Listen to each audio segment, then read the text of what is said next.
So this movie's been sitting on the shelf for 3 years. I wonder why.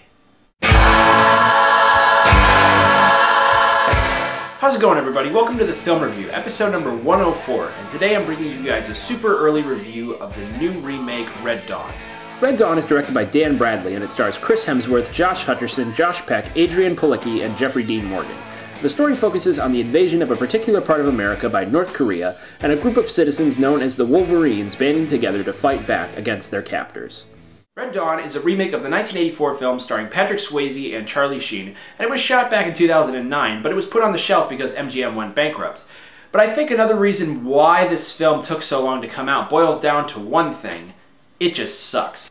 Now granted, I don't blame the actors for this. Most of them try to do the best they can with the material they're given. Chris Hemsworth in particular showcases why he's becoming such a big star, bringing a lot of charisma and presence to the role of the group's leader, Jed. The only real weak link in the cast is Josh Peck, who feels terribly miscast as Jed's younger brother, Matt. His whiny line deliveries and pouty facial expressions really went against the fact that he was trying to be tough most of the time.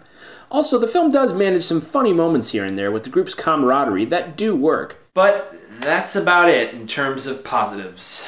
Most of the action suffers from what I like to call shaky cam-itis. Whoever the cameraman was on this film should have been fired because it is absolutely incomprehensible and nauseating to watch at certain points. I mean, we hear a lot of gunfire and explosions go off, but the camera shakes so damn much we can't enjoy it. The editing in the film is some of the worst I've seen all year, not only in the headache-inducing action, but the whole film in general. I mean, there are so many time jumps and quick transitions between certain scenes, and it feels like the movie's moving way too fast. Normally, I feel like a fast-paced film is good in terms of moving the story along, but here it's to Red Dawn's detriment. The character work here is piss poor. None of the Wolverines are developed beyond the point of their character types, and the villains are laughably cardboard and one-dimensional, with absolutely no threat.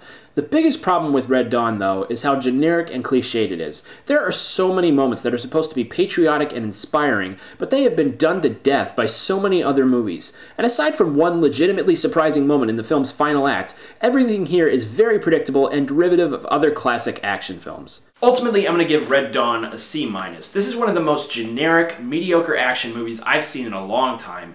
Do me a favor, don't waste your money on this movie. Just go watch the original or any other action movie. You're bound to get way more out of it. So that's it for this review. My next review will be up on Thursday when I review Skyfall, the highly anticipated new James Bond film from director Sam Mendes. And if you like this review, hit that subscribe button up there so you can get more reviews from me. Anyway, thank you for watching, and I will see you on the other side.